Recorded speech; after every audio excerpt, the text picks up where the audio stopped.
श्री गणेशाय नमः। श्री लक्ष्मी नारायणाय नमः। श्री सरस्वत्यै नमः। श्री सद्गुरुवे नमः।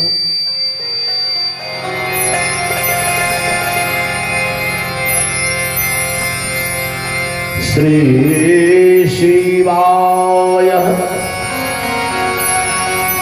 नमस्तुभ्यं।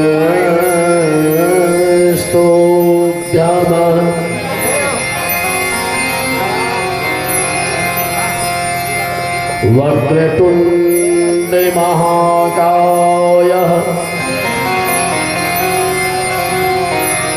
सूर्यकोटि समप्रभ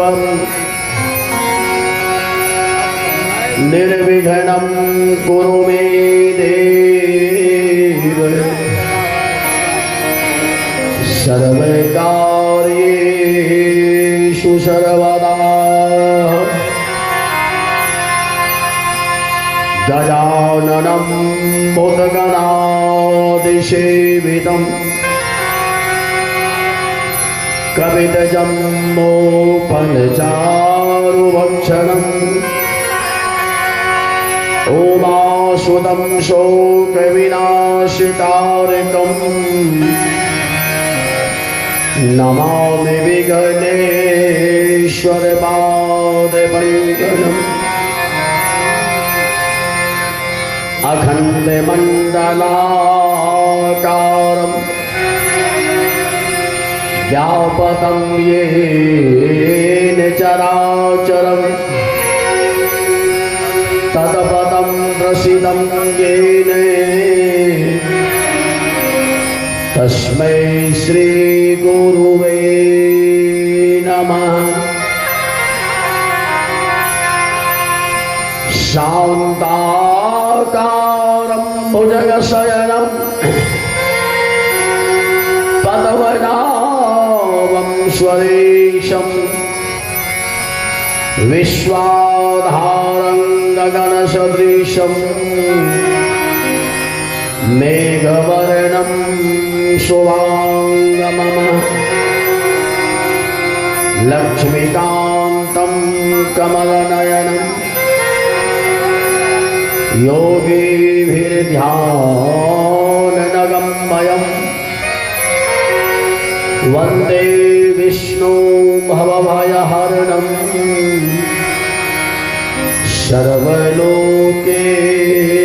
सर्वलोकैकनाथम्।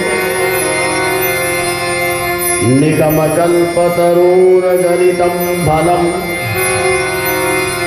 सुखमुखादमृतद्रवसंयुतं पिबतं भागवतं रसमालयम् मुहुरहो रसिकाम्भोविभावः।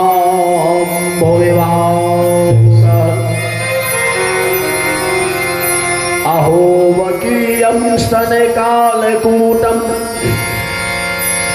जिह्वाशया पाययदप्यशाब्दवे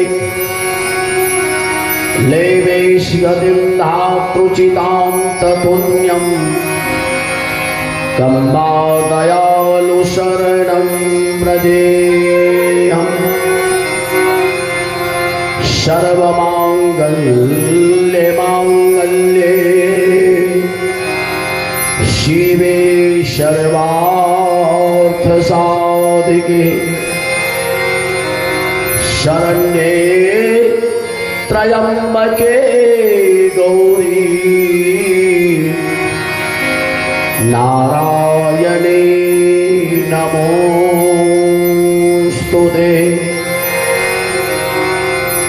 सच्चिदानन्दरूपाय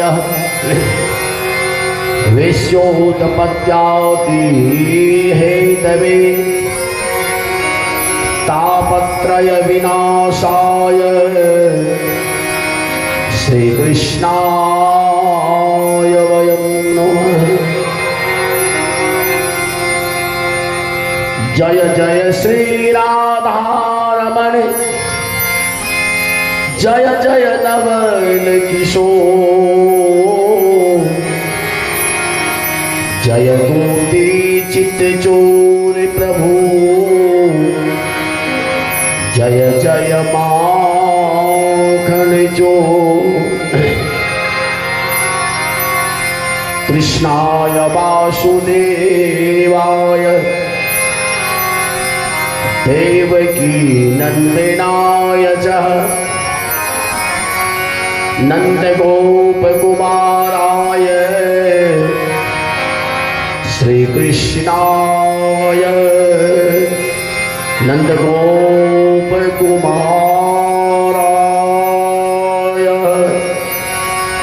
नंदगोपकुमाराय।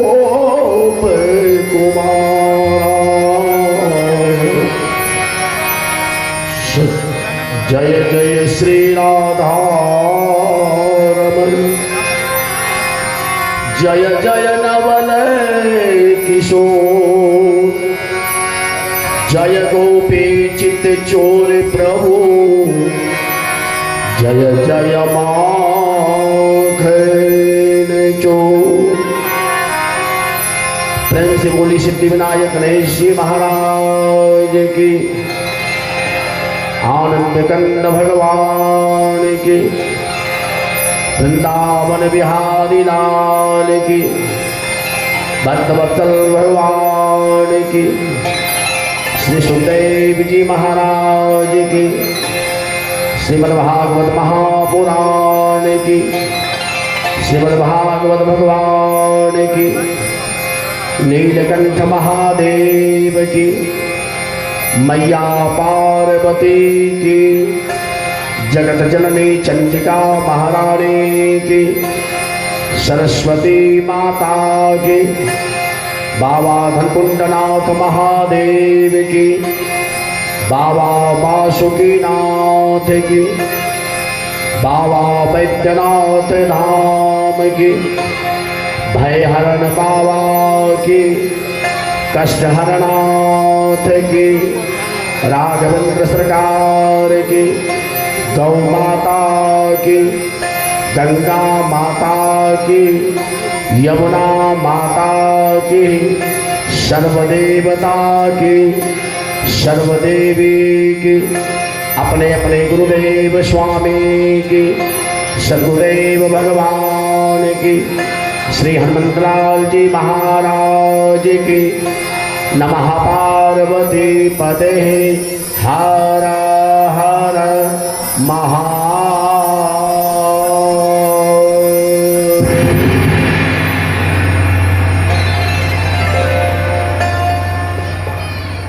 अव्यक्त रूप में कनकन में विराजमान अपने भक्तों के ऊपर सदैव कृपा बरसाने वाले परम मंगलमय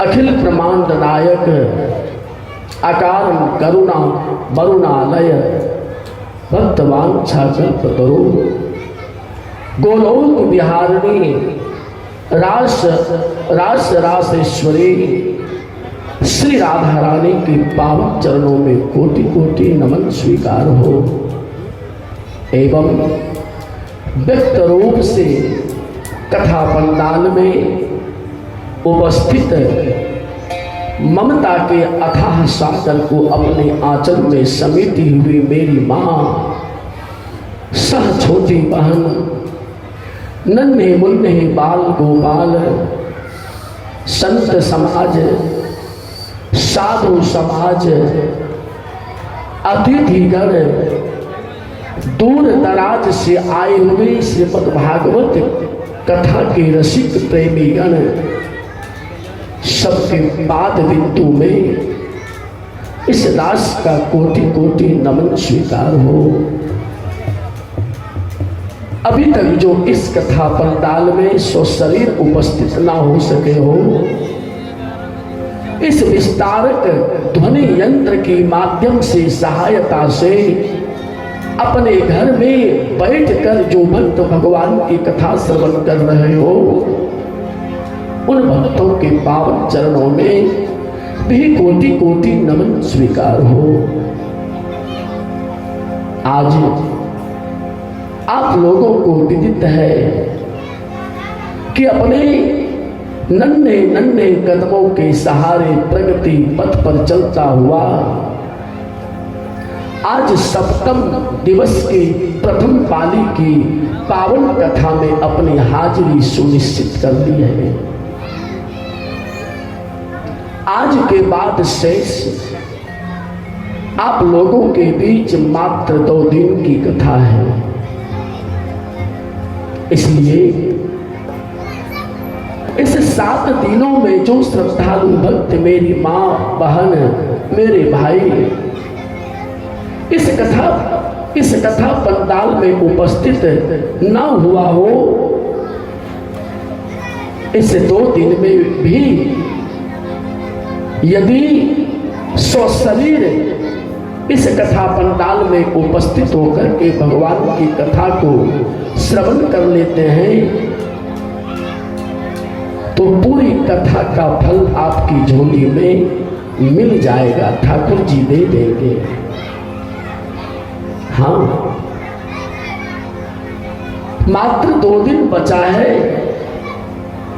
इस 2 दिन में भी तो आप लोग अपने घर का कार्य को जल्दी से समापन करके कथा पंडाल में आ जाएं और कथा पंडाल में आकर के शांति का दान देते हुए, समय का दान देते हुए भगवान की पावन कथा को श्रवण करें। क्योंकि भैया, इस संसार में जो ठाकुर की कथा श्रवण करता है नित्य निरंतर, उसे किसी प्रकार की कोई दिक्कतदारी संसार में नहीं होती। उनके ऊपर कभी आपत्ति विपत्ति आती ही नहीं है। हाँ, ये मेरे ठाकुर का कहना है, ये मेरे गोविंद का कहना है। मैं बार बार आप लोगों से नम्र निवेदन करता हूं कि जल्द से जल्द अपने घर के कार्य को समाप्त करके यथाशीघ्र कथा पंडाल में आकर के बैठे और प्रेम से ठाकुर की कथा को श्रवण करें। लोग कहते हैं ना, अभी हम बढ़ रहे हैं, हमारी उम्र बढ़ रही है, लेकिन ऐसी बात नहीं है। उम्र बढ़ता नहीं है मेरे भाई, उम्र तो घटता जा रहा है। यदि अपने उम्र पर ध्यान दो तो आपको पता लगेगा कि उम्र तो घटती जा रही है, उम्र कभी बढ़ती नहीं है। हाँ, इसलिए समय से पहले यदि हम ठाकुर के चरणों में चले जाते हैं, ठाकुर को अपना बना लेते हैं, तो फिर इस संसार सागर में मुझे फिर से आना नहीं पड़ेगा, कभी नहीं आना पड़ेगा। और यदि ठाकुर से आप नेह स्नेह प्रेम ना लगाओगे, तो फिर संसार की माया में भटकते रहोगे, कोई बचाने वाला नहीं है। कहते हैं ना, अरे बाल्यावस्था तो खेलने की होती है, किशोरावस्था तो पढ़ने की होती है,